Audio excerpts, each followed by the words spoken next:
हाय, मैं हूँ डॉक्टर सरयू। और पिछले वीडियो में हमने बात की थी जिजेंटोमेस्टिया के ऊपर। आज हम बात करने जा रहे हैं माइक्रोमेस्टिया के ऊपर, जिसे हाइपोमेस्टिया भी कहते हैं, ब्रेस्ट अप्लाजिया भी कहते हैं और ब्रेस्ट हाइपोप्लाजिया भी कहते हैं, मेमोरी हाइपोप्लाजिया भी कहते हैं और अंडर डेवलप ब्रेस्ट भी कहते हैं। इसका मतलब है छोटे साइज़ का ब्रेस्ट। बहुत सोशल प्रॉब्लम है, मैंने तो देखा है कुछ लोगों की एंगेजमेंट को टूटते हुए। तो ये एक बहुत ही सामाजिक समस्या है कि क्या किया जाए और इसके कारण क्या है। पिछले वीडियो में जब मैंने जिजेंटोमेस्टिया के ऊपर बात की थी तो किसी ने मुझे पूछ लिया कि भाई जिसकी ब्रेस्ट छोटी होती उसके बारे में भी तो कुछ बताओ। तो चलो आज हम छोटी ब्रेस्ट के ऊपर बात करते हैं। कॉजेज़ क्या है, रीज़न क्या है।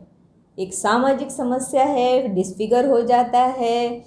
जो लड़कियां 18 टू 28 इयर्स ओल्ड की होती है वो इनसिक्योर फील करती है, क्योंकि उन्हें ऐसे लगता है कि हमारे फिगर में कोई डिफ़ॉल्ट है। और तो और प्रॉब्लम उनकी मैरिज की भी कभी कभी आ जाती है। हालांकि ये जेनेटिक भी है, वेट के ऊपर डिपेंडेंट भी है, कुछ इन्फेक्टिव पैथोलॉजीज भी है और कुछ मेटाबॉलिक डिसऑर्डर्स भी है। अंडर डेवलप ब्रेस्ट जिसे हम कहते हैं, उसकी डेफिनेशन यानी परिभाषा अगर हम करते हैं तो 28 नंबर से लेके 32 नंबर तक के जिनका एक कप साइज़ का ब्रा होता है उन्हें हम अंडर डेवलप ब्रेस्ट या स्मॉल साइज ब्रेस्ट कहते हैं। मेरा एक वीडियो था how to measure your correct size bra. अपनी ब्रा का नंबर आप ठीक से कैसे गिन ले, लेकिन कुछ बैड एविडेंस इंसिडेंट्स की वजह से मेरा अकाउंट था वो हैक हो गया और पूरे के पूरे वीडियोस डिलीट हो गए। तो मैं फिर से ये वीडियोस बना रही हूँ और मैं ये वीडियो भी बना दूँगी कि करेक्ट साइज़ ब्रा कैसे मेज़र करते हैं।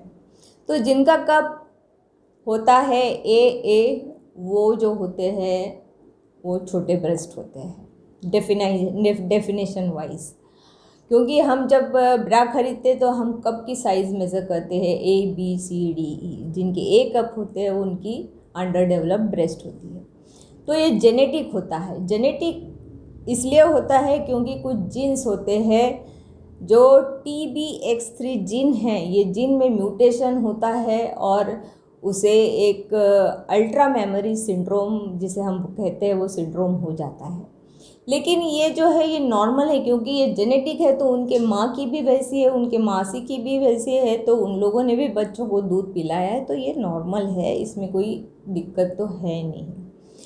दूसरी बात है वेट रिडक्शन के कॉजेस हमें ढूंढने पड़ते हैं कि जैसे स्तन जो है ये चर्बी युक्त ऑर्गन है, अवयव है। तो जैसे हमारे शरीर की चर्बी चली जाती है, कुछ लॉन्ग स्टैंडिंग डिजीज़ेस होते हैं जैसे कि ट्यूबरकुलोसिस है, HIV है, डायबिटीज़ है और तो और हाइपरथायरॉयडिज्म है, जिसमें ड्रामेटिक वेट लॉस हो जाता है और फिर तुम्हारी पूरी बॉडी ही श्रिंक हो जाती है, जिसमें ब्रेस्ट भी श्रिंक हो जाती है। लेकिन अदर कुछ सिम्टोमेटोलॉजी मैनिफेस्ट होने के पहले कुछ लड़कियों को ऐसे लगता है कि उनकी ब्रेस्ट का साइज़ छोटा हो गया है या डेवलप नहीं हो रही है।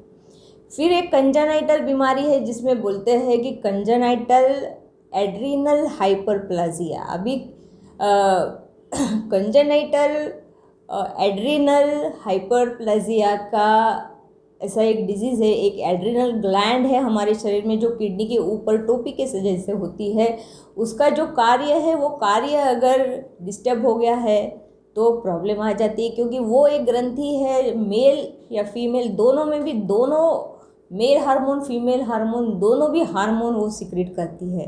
तो एक भी हार्मोन की गड़बड़ी हो गई तो प्रॉब्लम आ जाती है। और जहाँ तक के ब्रेस्ट डेवलपमेंट का सवाल है, वहाँ पे इस्ट्रोजन नाम का हार्मोन जो है वो ज़्यादा काम करता है। तो ये इस्ट्रोजन अगर हमारे शरीर में कम हो गया है तो हमारी ब्रेस्ट जो है वो प्रॉपरली डेवलप नहीं होती है। तो ये सब कॉजेस है जिसमें अंडर डेवलप ब्रेस्ट होती है तो हमको कॉजेज़ का ट्रीटमेंट करना पड़ता है। तो कॉजेज़ के जो ट्रीटमेंट है, जैसे इन्फेक्टिव कॉजेज़ है तो हमें इन्फेक्शन देखना पड़ता है, और अगर मेटाबॉलिक डिसऑर्डर है तो उसका ट्रीटमेंट करना पड़ता है, या तो फिर कोई सिंड्रोम वाली बात है तो भाई इसमें तो आपको सिर्फ एक्सरसाइज ही काम आती है। उसके बाद एक पोलैंड सिंड्रोम होता है और एक टर्नर सिंड्रोम होता है, जिसमें तुम्हारी जो मसल्स की डेवलपमेंट ही नहीं होती है। पोलैंड सिंड्रोम में तो आधे पूरे बॉडी के मसल्स हाइपोप्लास्टिक होते हैं, जिसमें मसल्स की डेवलपमेंट नहीं होती है। तो ये सब कॉजेस है। और जब 30+ आफ्टर मैरिज और दूध पिलाना भी हो गया, उसके बाद में अगर ब्रेस्ट श्रिंक होती है तो दैट इज़ डिजीज ब्रेस्ट, यानी वो ब्रेस्ट में डिजीज़ है जिसके वजह से वो ब्रेस्ट जो है वो श्रिंक होते जा रही है। तो हमें सोनोमेमोग्राफी ब्रेस्ट की करवाना पड़ता है, एक्सिलरी स्कैन करना पड़ता है, देखना पड़ता है कि वहाँ पे लिम्फ नोड्स तो नहीं है, अगर लिम्फ नोड्स है तो उसकी बायोप्सी करनी पड़ती है। और बहुत बार तो ये ट्यूबरकुलोसिस ही निकलता है, जिसमें क्या होता है, फाइब्रोसिस, इन्फेक्शन, एब्सेसेस, माइक्रो एब्सेसेस होके वो ब्रेस्ट जो है वो श्रिंक होते जाती है, और लो ग्रेड इन्फेक्शन होने की वजह से ये तो पता भी नहीं चलता है। तो एक आध पेशेंट जो है इस टाइप का सिम्टोमेटोलॉजी लेके आता है, तो इसके ऊपर ट्रीटमेंट तो हमें इन्वेस्टिगेट करना पड़ता है पेशेंट का, और उसके बाद में हमको डायग्नोसिस करना पड़ता है। अगर पोलैंड सिंड्रोम है, टर्नर सिंड्रोम है और कंजेनाइटल एड्रिनल हाइपरप्लाजिया है, तो हमें उसकी ट्रीटमेंट तो सिर्फ 90% सिर्फ एक्सरसाइज है, जिसमें हमको पेक्टोरालिस मेजर मसल्स, पूरा pectoral, girdle, back muscles, shoulder muscles, पूरे मसल्स की एक्सरसाइजेस 99% करनी पड़ेगी, तभी आपकी ब्रेस्ट 100% डेवलप होती है। और इसके बाद में आपको जो डाइट है वो डाइट भी ऐसा लेना पड़ता है जिसमें ईस्ट्रोजन की मात्रा आपकी बढ़ती जाए। तो डाइट में ऐसा है कि मिल्क प्रोडक्ट्स, डेयरी प्रोडक्ट्स, इसमें आइसोफ्लेवोन्स होते हैं जो ईस्ट्रोजन को सिक्रीट होने में मदद करते हैं। उसके बाद में एक टिपिकल मेथी के दाने या मेथी की सब्जी जो है वो टिपिकल ईस्ट्रोजन प्रोड्यूस करने में मदद करती है। तो ये दो ज़्यादा इम्पॉर्टेंट है। लीन मीट है, जो लीन मीट जो है अच्छा फैट भी देते हैं, अच्छे प्रोटीन भी देते हैं। चिकन भी अच्छा प्रोटीन देता है जिससे muscular and fibrous tissue develop होने में मदद करते हैं। और उसके बाद में आपको ग्रीन वेजिटेबल्स लेना है, नट्स लेना है, बीन्स बीजें भी खानी है, नट्स एंड सीड्स जिसको हम बोलते हैं। तो जैसे वॉलनट है, फिर कैशू नट है, फिर आपको बादाम है, एनी टाइप ऑफ नट आप यूज़ कर सकते हो। और बीजे में तो सनफ्लावर की बीजें आती, पम्पकिन सीड्स आते हैं, बहुत सारी सीड्स मिलती है मार्केट में, आपको उसका सेवन करना है। और तो और सी फूड भी आपको खाना है, यानी आपको नॉन वेज और वेज पूरा ही मिश्रण लेना है। अच्छे ऑयल खाना है, जिसमें ऑलिव ऑयल हम बोलते हैं कि ये एक अच्छा ऑयल है। क्योंकि अगर आप लोग ज़्यादा फैट अगर यूज़ करते हैं, फैट खाने से अगर आपको लगता है कि आपकी शरीर की चर्बी बढ़ जाएगी तो ब्रेस्ट बढ़ जाएगी, गलत है।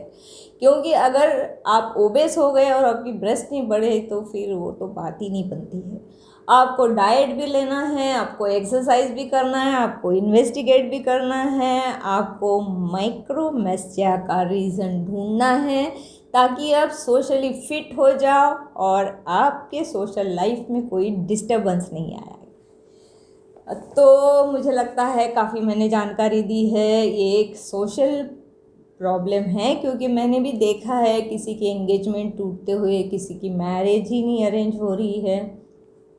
तो अगर ये जेनेटिक है तो ये नॉर्मल है। और बहुत बार आफ्टर प्रेगनेंसी पेशेंट की जो ब्रेस्ट है वो ग्रो होती है। ऐसा कुछ भी नहीं है कि कोई ऑयल लो और मसाज करो तो आपका टोनिंग हो जाएगा या ब्रेस्ट बढ़ जाएगी, इससे नहीं होता है। एक्सरसाइज काफ़ी इम्पोर्टेंट है। नेक्स्ट वीडियो में हम इसकी एक्सरसाइज देख लेंगे। तब तक के लिए आप इसे लाइक करो, शेयर ज़्यादा करो, सब्सक्राइब अगर नहीं किया तो कर लो भाई। मेरे साथ एक हादसा हो गया है जिसमें मेरे बहुत सारे वीडियोस थे, पूरा अकाउंट ही डिलीट हो गया। तो जिनको ऐसे लगता है कि हमने सब्सक्राइब किया है तो वो देख लेंगे, तो उस वीडियो में, उस चैनल में आपको ऐसे दिखाई देगा कि this channel does not show any videos. तो आपको फिर से यूट्यूब पे डॉक्टर सरयू पाझारे SHARAYUPAZHARE पाझारे ऐसे अगर यूट्यूब पे अगर आप डालेंगे तो आपको मेरी नई वीडियोस की सीरीज़ पूरी की पूरी मिल जाएगी। धन्यवाद।